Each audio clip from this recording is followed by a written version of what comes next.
നമസ്കാരം. അങ്ങനെ പ്രിയങ്ക ഗാന്ധി വയനാടിന്റെ MP ആയി ഇന്ന് സത്യപ്രതിജ്ഞ ചെയ്തിരിക്കുകയാണ്. കസവ് സാരിയിലൊക്കെയാണ് ഇന്ന് സഭയിലെത്തി വയനാടിന്റെ MP ആയിട്ട് സത്യപ്രതിജ്ഞ ചെയ്തിരിക്കുന്നത്. സത്യപ്രതിജ്ഞ കഴിഞ്ഞ് പുറത്തേക്കിറങ്ങിയ പ്രിയങ്ക ഗാന്ധിയോട് കെ രാധാകൃഷ്ണൻ MP പറഞ്ഞത്, അതായത് സഭയിൽ നിങ്ങൾ ശബ്ദമുയർത്താൻ തുടങ്ങുന്ന ദിവസം അതെന്നാണോ അന്ന് നിങ്ങൾ ഉയർത്തേണ്ടത് വയനാട് ജനതയോട്, വയനാട് ദുരന്ത ബാധിതരോട് കേന്ദ്രം കാണിക്കുന്ന അവഗണനയ്ക്കെതിരെയുള്ള അതിശക്തമായ ശബ്ദമായിരിക്കണം. ലോകത്തെ നടുക്കിയ, രാജ്യത്തെ നടുക്കിയ ഒരു മഹാദുരന്തം വയനാടിൽ അരങ്ങേറിയിട്ട് ആ ദുരന്ത ബാധിതർക്ക് 5 പൈസ കൊടുക്കാത്ത ഒരു സർക്കാരാണ് നമ്മുടെ രാജ്യം ഭരിക്കുന്നത്. അതുകൊണ്ട് ആ ദുരന്ത ബാധിതർക്ക് അർഹതപ്പെട്ട കേന്ദ്ര സഹായം കിട്ടുന്നത് വരെ കേരളത്തിനോടൊപ്പം നിൽക്കണം, ആ വയനാട് ജനതയ്ക്കൊപ്പം നിൽക്കണം. നിങ്ങളിൽ ഒരുപാട് പ്രതീക്ഷ വയനാട്ടിലെ ജനങ്ങൾ വെക്കുന്നുണ്ട്. ഞങ്ങളും പ്രതീക്ഷിക്കുന്നു കേരളത്തോടൊപ്പം നിൽക്കുമെന്ന്. അത് അങ്ങനെ ആയിരിക്കും എന്ന് പ്രതീക്ഷിക്കട്ടെ എന്ന് പറഞ്ഞപ്പോൾ പ്രിയങ്ക ഗാന്ധി പറഞ്ഞു, തീർച്ചയായും, അതായത് സഭയിൽ വയനാട് ദുരന്ത ബാധിതർക്ക് അർഹതപ്പെട്ട കേന്ദ്ര സഹായം കിട്ടുന്നതിന് വേണ്ടി അതിശക്തമായ ശബ്ദം ഉയർത്തും എന്നാണ് പറഞ്ഞത്. ഇതുമായി ബന്ധപ്പെട്ടെന്ന് പ്രിയങ്ക ഗാന്ധിയുടെ നേതൃത്വത്തിൽ എല്ലാ MP മാരും, കേരളത്തിൽ നിന്നുള്ള എല്ലാ MP മാരുമായി ചർച്ച നടത്തി കഴിഞ്ഞു. നാളെ സഭയിൽ പ്രിയങ്ക ഗാന്ധി വയനാട് വിഷയം ഉന്നയിക്കുന്ന സാഹചര്യം ഉണ്ടാകും. ഇന്ത്യ മുന്നണി ഒറ്റക്കെട്ടായി കെ രാധാകൃഷ്ണൻ ആവശ്യപ്പെട്ട ആവശ്യത്തെ തുടർന്ന് കേരളത്തിനോടൊപ്പം ചേർന്ന്, വയനാടിനൊപ്പം ചേർന്ന് പ്രിയങ്ക ഗാന്ധി അതിശക്തമായ ശബ്ദമായി മാറാൻ പോകുന്നു സഭയിൽ. സത്യത്തിൽ ഇതൊക്കെ നമ്മൾ പ്രതീക്ഷിച്ചത് രാഹുൽ ഗാന്ധിയിൽ നിന്നായിരുന്നു. രാഹുൽ ഗാന്ധി MP ആയിരിക്കുന്ന സമയത്താണ് അദ്ദേഹത്തിന്റെ പോലും മണ്ഡലമായ വയനാടിലെ ചൂരൽമലയിൽ അതിശക്തമായ, അതിഭയാനകമായ ഒരു ഉരുൾപൊട്ടൽ സംഭവിച്ചത്. 400-ലധികം ആളുകൾക്ക് ജീവൻ നഷ്ടപ്പെട്ടു. ഇപ്പോഴും 1047 പേരെ കണ്ടെത്താനുണ്ട്. ആ ഉറ്റവരും ഉടയവരും നഷ്ടപ്പെട്ട, ഉപജീവന മാർഗം നഷ്ടപ്പെട്ടവരൊക്കെ അതിജീവനത്തിന് വേണ്ടി ഇപ്പോഴും കാത്തിരിക്കുകയാണ്. പ്രധാനമന്ത്രി നരേന്ദ്രമോദി വന്ന് ഫോട്ടോഷൂട്ട് നടത്തിപ്പോയി. രാഹുൽ ഗാന്ധിയും വന്നു. നമ്മളൊക്കെ പ്രതീക്ഷിച്ചു ലോകസഭയിൽ രാഹുൽ ഗാന്ധി കേന്ദ്രം ദുരന്ത ബാധിതർക്ക് സഹായം കൊടുക്കുന്നത് വരെ അതിശക്തമായി ശബ്ദമുയർത്തുമെന്ന്. പക്ഷേ ഉണ്ടായില്ല. നമ്മുടെ പ്രതീക്ഷകളൊക്കെ രാഹുൽ ഗാന്ധി തെറ്റിച്ചു. പക്ഷേ പ്രിയങ്ക ഗാന്ധിക്ക് അത് ചെയ്യാൻ കഴിയും എന്ന പ്രതീക്ഷയിലാണ് വയനാട്ടിലെ ജനങ്ങളുള്ളത്. രാഹുൽ ഗാന്ധിയെയും പ്രിയങ്ക ഗാന്ധിയെയും എടുത്തു വെച്ച് നോക്കിയാൽ ഒരുപക്ഷെ രാഹുൽ ഗാന്ധിയേക്കാൾ നന്നായി പെർഫോം ചെയ്യാൻ കഴിയുന്ന, സംസാരിക്കാൻ കഴിയുന്ന നല്ലൊരു പൊതുപ്രവർത്തകയാണ്, ഒരു രാഷ്ട്രീയ പ്രവർത്തകയാണ് പ്രിയങ്ക ഗാന്ധി എന്ന കാര്യത്തിൽ ഒരു തർക്കവുമില്ല. പക്ഷേ ലോകസഭയിലേക്ക് എത്താൻ കുറച്ച് വൈകിപ്പോയി എന്ന് മാത്രം. അതുകൊണ്ട് തന്നെ എന്തായാലും പ്രിയങ്ക ഗാന്ധി ഈ വിഷയം അവിടെ ഉന്നയിക്കും എന്നത് മാത്രമല്ല, പ്രിയങ്ക ഗാന്ധിയെ ജയിപ്പിച്ചു വിട്ടിരിക്കുന്ന ആളുകളോട് രാഹുൽ ഗാന്ധി കാണിക്കാത്തൊരു പ്രതിബദ്ധത ഒരുപക്ഷെ കാണിക്കാൻ സാധ്യതയുണ്ട് എന്ന ഒരു പ്രതീക്ഷയിലാണ് വയനാട്ടിലെ ജനങ്ങളുമുള്ളത്. പ്രിയങ്ക ഗാന്ധി തന്നെ ഈ ഇലക്ഷനിൽ പ്രചാരണത്തിന് രംഗത്തിറങ്ങിയപ്പോൾ പല വോട്ടർമാരും ചോദിച്ചത് ജയിച്ചാൽ ഇതുവഴി വരുമോ എന്നാണ്. അങ്ങനെ ചോദിക്കാൻ ഇടയുണ്ടാക്കുന്ന സാഹചര്യം ഉണ്ടാക്കി കൊടുത്തവരാണ് രാഹുൽ ഗാന്ധിയാണ്. രാഹുൽ ഗാന്ധി ജയിച്ചാൽ മണ്ഡലത്തിൽ സജീവമായിട്ടുണ്ടാകും എന്നാണ് ആ വയനാടുകാർ ആദ്യം വിചാരിച്ചത്. രാഹുൽ ഗാന്ധി ജയിച്ചാൽ പ്രധാനമന്ത്രിയാകുമെന്ന് പറഞ്ഞ് പറ്റിച്ചാണല്ലോ വയനാട്ടിലെ വോട്ടർമാരിൽ നിന്ന് വോട്ട് മേടിച്ചത്. പക്ഷേ പ്രധാനമന്ത്രിയായില്ല. മാത്രവുമല്ല, ആകെ അദ്ദേഹം ജയിച്ചത് വയനാട്ടിൽ മാത്രമാണ്. അമേഠിയിൽ നിന്ന് തോൽക്കുന്ന സാഹചര്യം ഉണ്ടായി. അങ്ങനെ വയനാട്ടുകാരാണ് ലോകസഭ വീണ്ടും രാഹുൽ ഗാന്ധിയെ കാണിച്ചത്. പക്ഷെ രാഹുൽ ഗാന്ധി ആകട്ടെ വയനാടിന് സത്യത്തിൽ ഒന്നും ചെയ്തു കൊടുത്തില്ല. മുഖം തിരിച്ച് അദ്ദേഹം നടക്കുകയായിരുന്നു എന്ന് തന്നെ വേണം പറയാൻ. വന്യജീവി ആക്രമണത്തെക്കുറിച്ച് രാഹുൽ ഗാന്ധിക്ക് അതിശക്തമായിട്ടുള്ള ശബ്ദങ്ങൾ ഉയർത്തി അതിന് തടയിടുന്നതിന് വേണ്ടിയുള്ള ഒരു മാർഗവും ഉണ്ടാക്കി കൊടുക്കാൻ കഴിഞ്ഞില്ല. കേന്ദ്രത്തിന്റെ ഇടപെടൽ നടത്തിക്കൊണ്ട് ഒരു കേന്ദ്ര പദ്ധതി അവിടെ കൊണ്ടുവന്നുകൊണ്ട് വന്യജീവി ആക്രമണത്തിൽ നിന്ന് അവരെ സംരക്ഷിക്കാൻ രാഹുൽ ഗാന്ധിക്ക് കഴിഞ്ഞില്ല. ഉരുൾപൊട്ടലുണ്ടായി. അദ്ദേഹത്തിന് എന്ത് ചെയ്യാൻ കഴിഞ്ഞു എന്ന് ചോദിച്ചിട്ടുണ്ടെങ്കിൽ അദ്ദേഹത്തിന് പ്രത്യേകിച്ച് ഒന്നും തന്നെ ചെയ്യാൻ കഴിഞ്ഞില്ല എന്നാണ് പറയാനുള്ളത്. അങ്ങനെ ഒരു തികഞ്ഞ പരാജയമായിരുന്നു രാഹുൽ ഗാന്ധി എന്ന കാര്യത്തിൽ ഒരു തർക്കമൊന്നുമില്ല. പക്ഷേ രാഹുൽ ഗാന്ധിക്ക് കഴിയാതെ പോയത് പ്രിയങ്ക ഗാന്ധിക്ക് കഴിയണേ എന്നൊരു പ്രാർത്ഥന മാത്രമേ ഉള്ളൂ. പ്രിയങ്ക ഗാന്ധിക്ക് കഴിയണേ എന്നല്ല, പ്രിയങ്ക ഗാന്ധിക്ക് കഴിയണം എന്നാണ് പറയാനുള്ളത്.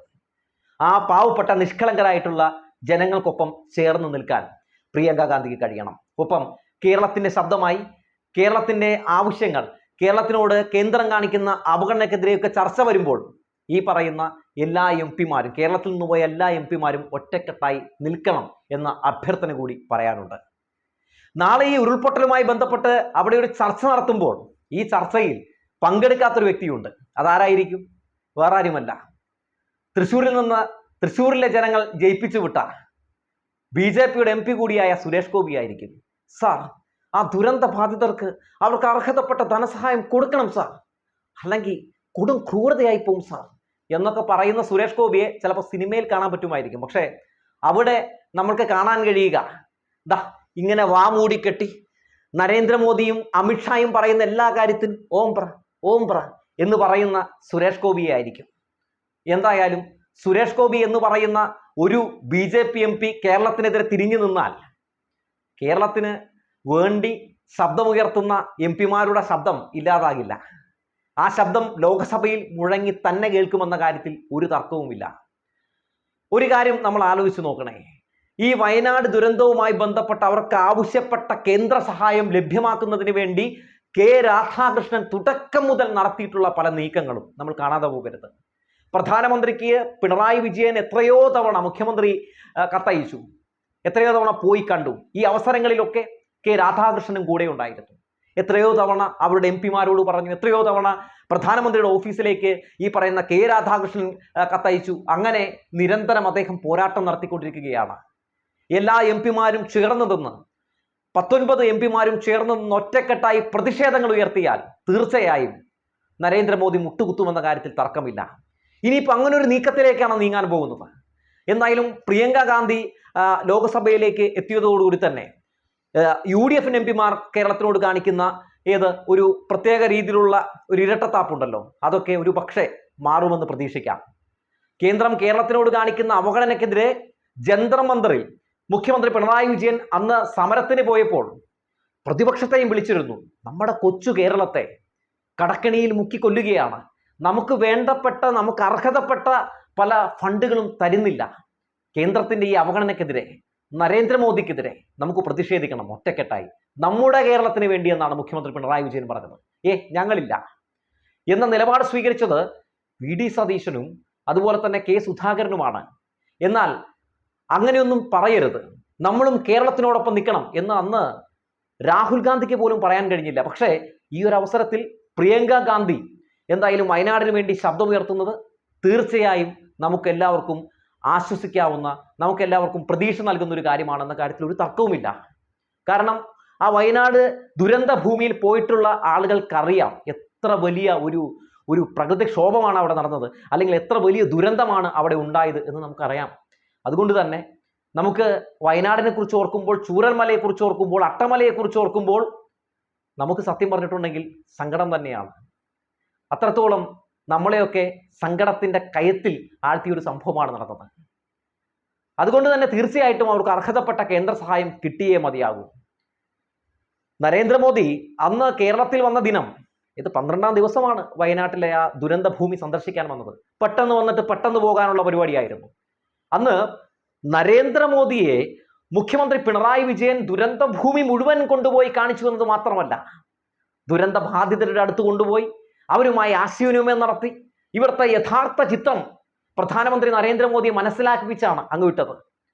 വിടുന്നേരം അദ്ദേഹം പറഞ്ഞൊരു വാക്ക്, ഗുജറാത്തിൽ ഞാൻ മുഖ്യമന്ത്രിയായിരുന്ന സമയത്ത് ഒരു വലിയ അവിടെ ഒരു ഇതുപോലെ തന്നെയുള്ള ഒരു ഡാം പൊട്ടി ഒരു വലിയ മഹാദുരന്തമുണ്ടായി, 1500-ലധികം ആളുകൾക്ക് ജീവൻ നഷ്ടപ്പെട്ടു. അന്ന് ഞാനായിരുന്നു മുഖ്യമന്ത്രി, എനിക്ക് ഈ സങ്കടം മനസ്സിലാക്കാൻ സാധിക്കും, ഞാൻ കേരളത്തിനോടൊപ്പം തന്നെ ഉണ്ടാകുമെന്നാണ് പറഞ്ഞത്. ഫോട്ടോഷൂട്ട് നടത്തി കയ്യടി നേടി പ്രധാനമന്ത്രി പോയി. പക്ഷേ എന്താണ് സംഭവിച്ചത്? ഒരു ബിസ്ക്കറ്റ് പോലും മേടിക്കാനുള്ള പൈസ പ്രധാനമന്ത്രി നരേന്ദ്രമോദി കൊടുത്തില്ല. മറിച്ച് വയനാട് ദുരന്തമുണ്ടായത് സംസ്ഥാന സർക്കാരിന്റെ അനാസ്ഥ മൂലമാണെന്ന വ്യാജ പ്രചരണം കേന്ദ്രമന്ത്രിമാരും പല ആളുകളുമൊക്കെ നടത്തുന്ന സാഹചര്യമുണ്ടായി. ഭൂപേന്ദ്ര യാദവ് കേന്ദ്ര വനം വകുപ്പ് മന്ത്രിയാണ്. അദ്ദേഹം പറഞ്ഞത്, അതായത് അവിടെ അനധികൃതമായിട്ടുള്ള കുടിയേറ്റം ഉണ്ടായിരുന്നു അത്രേ, അവിടെ വലിയ അനധികൃതമായിട്ടുള്ള ഖനനങ്ങൾ നടന്നിരുന്നു അത്രേ, അതുകൊണ്ടാണ് അവിടെ ഉരുൾപൊട്ടലുണ്ടായതെന്ന പച്ചക്കള്ളമാണ് പറഞ്ഞത്. ആ മരിച്ചുപോയ ആളുകളെയൊക്കെ ആക്ഷേപിക്കുന്നതിന് തുല്യമാണ്. ആരാണ് അവിടെ കുടിയേറി പാർത്തത്? അപ്പോ തെറ്റിദ്ധാരണ പടർത്തുന്ന പല കാര്യങ്ങളും കേന്ദ്രം പടച്ചുവിടുകയാണ്. അമിത്ഷായും പറഞ്ഞില്ലേ ഒരു പെരുങ്കള്ളം. ജിയോളജിക്കൽ സർവേ ഓഫ് ഇന്ത്യ അന്ന് കൊടുത്ത മുന്നറിയിപ്പ് അത് റെഡ് അലേർട്ട് ആയിരുന്നു, അത് പാലിക്കാത്തത് കൊണ്ടാണ് അവിടെ ആ വലിയ മഹാദുരന്തം സംഭവിച്ചതെന്ന് പറഞ്ഞു. എന്നാൽ അന്നത്തെ ദിവസം റെഡ് അലേർട്ട് ആയിരുന്നു പ്രഖ്യാപിച്ചിരുന്നത്, ഗ്രീൻ അലേർട്ട് ആയിരുന്നു. എന്നാൽ നിങ്ങൾ പറയുന്നത് തെറ്റാണ്, ഈ കൊടും ക്രൂരത എൻ്റെ കൊച്ചു കേരളത്തിനോട് പാടില്ല എന്ന് സുരേഷ് ഗോപിക്ക് പോലും പറയാൻ കഴിഞ്ഞോ? ഇല്ലല്ലോ. അപ്പൊ അതുകൊണ്ട് ഈ വിഷയത്തിലൊക്കെ എല്ലാവരും കാണിക്കുന്ന ഇരട്ടത്താപ്പുകൾ മനസ്സിലാക്കാൻ സാധിക്കുന്നുണ്ട്. വയനാട് ദുരന്തവുമായി ബന്ധപ്പെട്ട് ഇപ്പോൾ കേരളം നടത്തിക്കൊണ്ടിരിക്കുന്ന ആ ദുരന്ത ബാധിതർക്ക് അർഹതപ്പെട്ട സഹായം കിട്ടുന്നതിന് വേണ്ടി നടത്തിക്കൊണ്ടിരിക്കുന്ന ആ പോരാട്ടത്തിന് ശക്തി പകരാൻ പ്രിയങ്ക ഗാന്ധിയും കൈകോർക്കുന്നതിൽ സന്തോഷമേ ഉള്ളൂ. ഏതൊക്കെ രാഷ്ട്രീയ പാർട്ടിയിലുള്ള ആളുകളായാലും, അത് ഏത് പാർട്ടിയിലുള്ള ആളുകളുമായിക്കോട്ടെ, അവർ ജയിച്ചു പോയി കഴിഞ്ഞിട്ടുണ്ടെങ്കിൽ പിന്നെ അവരുടെ പ്രവർത്തനം പാർട്ടിക്ക് വേണ്ടിയാകരുത്, ജനങ്ങൾക്ക് വേണ്ടിയായിരിക്കണം. രാഷ്ട്രീയം നോക്കാതെയുള്ള ഇടപെടലുകളാകണം. അല്ലാതെ ഓരോ വിഷയം വരുമ്പോൾ പാർട്ടി നോക്കി ഇടപെടുന്ന ആ ഇടപെടലുകൾ അത് തീർത്തും അപകടകരമാണ് എന്ന് പറയാതെ വയ്യ. അതുകൊണ്ട് തീർച്ചയായും ഇത്തരം വിഷയങ്ങൾ ഉയരുമ്പോൾ ഒറ്റക്കെട്ടായി, ഒറ്റ മനസ്സായി കൂടിച്ചേർന്ന് വേണം കേരളത്തിൽ നിന്നുള്ള എംപിമാരൊക്കെ ശബ്ദമുയർത്തേണ്ടത്. ശബ്ദമുയർത്താൻ നിങ്ങൾ അങ്ങനെ ആ രീതിയിൽ ശബ്ദമുയർത്താൻ തുടങ്ങിയാൽ കേരളത്തിൽ വരുമെന്ന് പറഞ്ഞ് പറ്റിച്ച എയിംസ് അടക്കമുള്ള പദ്ധതികൾ വരുമെന്ന കാര്യത്തിൽ ഒരു തർക്കവുമില്ല എന്ന് പറഞ്ഞു വെച്ചുകൊണ്ട് നിർത്തുകയാണ്.